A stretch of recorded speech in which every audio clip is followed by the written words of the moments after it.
علامہ عمر ہمارے درمیان موجود ہیں۔ علامہ صاحب، جیسے کہ کنزا نے بڑی اچھی بات کہی کہ روزہ رکھ کے سو جانا، آپ کیونکہ آپ کا تعلق فقہ دیوبند سے ہے، تو آپ کیسے دیکھتے ہیں آپ کے نظر میں؟ ابرار بھائی، بات یہ ہے کہ رمضان گناہوں سے بچنے کا نام ہے، ٹھیک ہے۔ دوسری بات یہ ہے کہ ایک آدمی نماز کا اہتمام کرتا ہے، قرآن کی تلاوت کرتا ہے اور حلال روزی کماتا ہے، یا اس کے پاس ایسے ذرائع ہیں کہ جس سے حلال روزی مہیا ہے اس کو، اگر وہ جیسے فجر کی نماز پڑھی، قرآن کی تلاوت کی، سو گیا، ظہر کے لیے اٹھا، ظہر کی نماز پڑھی، قرآن کی تلاوت کی، تسبیحات پڑھی، سو گیا، عصر کی نماز پڑھی، عصر کے بعد چونکہ سونا مناسب نہیں ہے اور اپنے کام کاج میں لگ جاتا ہے، تو ایسا سونا جو ہے وہ تو کوئی منع نہیں ہے، ایسا سونا کوئی، دیکھیں دین سختی کا نام نہیں ہے، لا اکراہ فی الدین، دین میں زبردستی نہیں ہے، دین میں سختی نہیں ہے۔ میں آپ کو یہ بتاؤں کہ دین انتہائی آسان ہے، جیسے لفظ شادی ہے نا، شین کے نقطے ہیں، شادی کو آسان کرنے کا طریقہ کیا ہے؟ شین کے 3 نقطے ہٹا دو، ختم، ختم، سادگی۔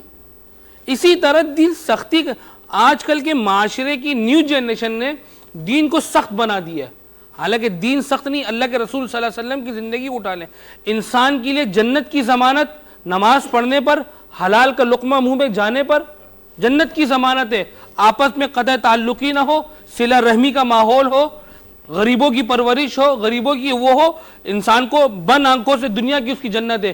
لیکن ہمیں دیکھنا یہ ہے، جیسے آپ نے بات کہی، آپا نے کہا نائٹ میچز، کنڈے کی بجلی استعمال کر کے، حرام بجلی استعمال کر کے فجر کی نماز پڑھنے جاتے ہیں۔ ایسا ہی ہے، بالکل ایسا ہی ہے۔ میں تو آپ کے چینل ایک ایسا وائڈ پلیٹ فارم ہے کہ یہاں پر تو جی چاہتے ہیں کہ انسان کھل کر ہی بات کرے، اور دائرہ کار میں کہ کنڈے کی بجلی استعمال کر کے، حرام بجلی، چوری کی بجلی استعمال کر کے، آیا پہلے جا کر علماء سے پوچھ لے کہ میں چوری کی بجلی استعمال کر رہا ہوں، میری یہ چوری دوسروں کے گھروں پر جائے گی، اس سے میں روزہ رکھ رہا ہوں، کیا یہ روزہ میرے لیے رکھنا جائز ہے کہ نہیں ہے؟ علامہ صاحب، یعنی کہ آپ کا مقصد یہ ہے کہ دین میں سختی نہیں ہے۔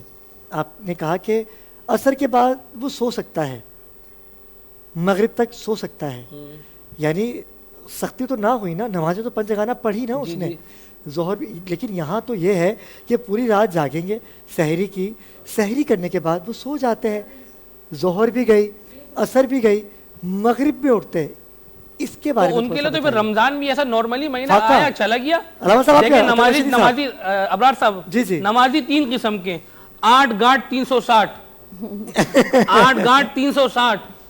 ایک نمازی تو وہ ہے جو 5 وقت کی مسلسل پڑھ لیں، ایک وہ ہے جو 8 والے جمعہ پڑھ لیا بس، ایک وہ ایک گاٹ والے کہ بھائی 27ویں شب کو آگئے کاٹن کا سوٹ پہن کے اور صلاۃ التسبیح کا طریقہ بار بار ایک دوسرے سے پوچھ رہے اور نماز پڑھ لی اور فجر پڑھ لی۔ ایک ہے 360 والے جو عید کے لیے آگئے اور چلے گئے۔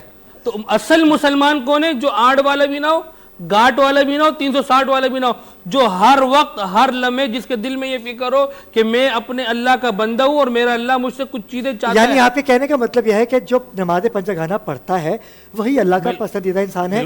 اگر وہ سود پہ پیسہ دیتا ہے، اگر لوگوں کا حق کھا رہا ہے، تو وہ بھی اللہ کا پسندیدہ۔ اسلام کا دائرہ کار ہے، اسلام کا دائرہ کار ہے۔ دیکھیں اسی طرح تو ابرار بھائی بات تو پھر آگے نکل جائے گی، کیا سود کے پیسے سے غریب کی پرورش کر رہا ہے یہ جائز ہے؟ میں وہی غریب کے پیسے سے لمبی لمبی دیکھو کی لائنیں لگوا رہی میں علامہ صاحب سے سوال کرتا ہوں۔ علامہ صاحب، جیسے کہ ابھی علامہ صاحب نے کہا کہ نماز میں سختی، محبت، بھائی چارگی، دین میں سختی نہیں ہے۔ بھائی آپ عصر کے بعد، میں پھر شارق بھی آپ کی طرف بھی آؤں گا۔ جی علامہ صاحب آپ کیا کہیں گے؟ ٹھیک ہے، جعفریہ کی نظر میں بنیادی سوال میری ہمشیرہ کا یہ تھا، روزہ رکھ کے آپ اپنے تمام معاملات سے غافل ہو جائیں اور غفلت آپ سو جائیں اور افطار سے کچھ قبل جو ہے اٹھ جائیں۔ پہلی چیز تو یہ کہ روزہ کہتے کس ہیں، یہ ہے بنیادی سوال۔ روزہ تزکیے کا نام ہے، جیسے ابھی آپ نے کہا، بالکل ٹھیک ہے نا۔ روزہ تربیت کا نام ہے، بالکل ایسا ہی ہے۔ روزہ سیکھنے کا نام ہے، روزہ احساس کا نام ہے۔ اگر آپ روزہ رکھتے ہیں تو بھوک اور پیاس نہیں، آنکھ کا بھی روزہ ہے، کان کا بھی ہے، زبان کا بھی ہے، ہاتھ کا بھی ہے، گفتار کا بھی ہے، کردار کا بھی ہے، آپ کے ہر عمل سے روزہ ظاہر ہونا چاہیے. بالکل. اب احساس کریں گے تو جو دکھی ہے اس کے درد میں کام آئے. کوئی مجبور ہے اس کی مجبوری پر پوری کریں گے. آپ پر ذمہ داری ہے یعنی کہیں ملازم ہے تو ملازمت کے اوقات کار پورے کریں گے, اپنا کام پورا کریں گے. جو بھی آپ پر فرائض ہیں اس کی ادائیگی بر وقت کیجئے. جو آپ پر حقوق ہیں وہ ادا کیجئے, چاہے حقوق العباد ہیں, والدین کے ہیں, اولاد کے ہیں, طلاب کے ہیں, ہمسائے کے ہیں, احباب کے ہیں, یہ سارے حقوق ادا کیجئے. ان کے ساتھ ساتھ اگر آپ نے روزہ رکھا تو وہ روزہ اللہ کی بارگاہ میں قبول ہوتا ہے. اچھا, جو یہ تمام چیزیں کرے گا اس کے بعد سونے کا وقت بڑا مختصر ہوگا. بالکل ایسا ہی. اس لیے کہ رسول خدا صلی اللہ علیہ وآلہ وسلم کیا آج کوئی دعویٰ کر سکتا ہے کہ ان سے زیادہ کسی نے عبادت کی ہو؟ بے شک. اللہ نے خود فرمایا اے میرے حبیب اتنی عبادت نہ کیجئے. ہائے ہائے ہائے ہائے, کیا بات ہے, کہ آپ کے پیر سوج گئے. کیا بات ہے. وہ حبیب جیسے ہی رمضان کا چاند دیکھتے تھے چہرے کا رنگ متغیر ہو جاتا تھا, یہاں تو کھل جاتا ہے.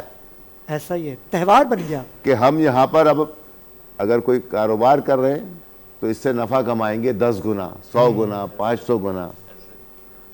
اللہ کے حبیب کا چہرے کا رنگ متغیر ہو جاتا ہے. آپ استغفار, انہوں نے کوئی خطا کی معاذ اللہ, وہ تو ان الخطا ہے. بے شک بے شک, معصوم ہے, ان سے خطا ہو ہی نہیں سکتی. وہ استغفار کر رہے ہیں, وہ تذکر کر رہے ہیں. ہمیں ان کی زندگی ہمارے لیے نمونہ عمل ہے, سیکھنا چاہیے.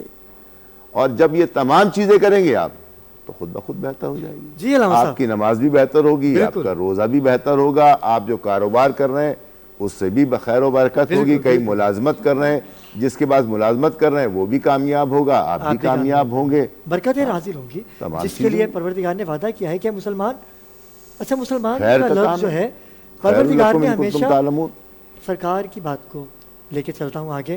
میں علامہ شارق کاشفی آپ کی جانب آؤں گا, کیا کہیں گے آپ؟ ابھی آپ نے دونوں ہی شخصیات کا مدعا سنا. دیکھیے بات تو یہی ہے کہ ہم سب سے بڑی بات ہے کہ سیکھنے کا عمل ختم ہو چکا ہے نا. جب بغیر سیکھے کوئی کام کریں گے تو اس کے نتائج تو یہی آنے ہیں نا. تو جب ہمارا جو آئیڈیل کوئی ٹک ٹاکر ہوگا, کوئی فلاں شخصیات ہوں گی, تو ہم سیکھ ہی نہیں پائیں گے. پھر یہی ہوگا کہ وہ امام صاحب نے کہا کہ بھائی مسجد میں جو پہلی صف میں نماز پڑھے گا اس کی فضیلتیں بہت ہیں. تو ایک نے کہا میں نے بھی پہلی صف میں نماز پڑھی ہے. تو کیا امام صاحب نے کہا مجھے تم نظر تو نہیں آئے؟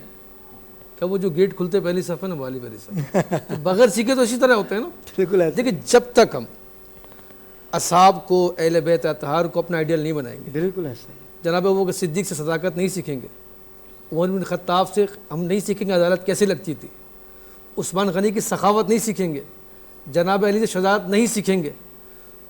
تو یہ چیزیں ہمیں سکھاتی ہیں نا. مطلب بغیر پڑھے بغیر سیکھے, جمعے کے دن لوگ پہنچتے کب ہیں؟ جب اللہ اکبر ہو رہا ہوتا ہے. تو جمعے کے دن کا جو بیان ہے وہ تو روح کی غذا ہے نا. آپ کو کچھ سیکھنے کا موقع ملتا ہے. جب آپ اینڈ ٹائم پہ پہنچو گے, آپ کو دین سیکھے بغیر, مطلب دنیا اب ایک 2 لوگ سیتے ہیں,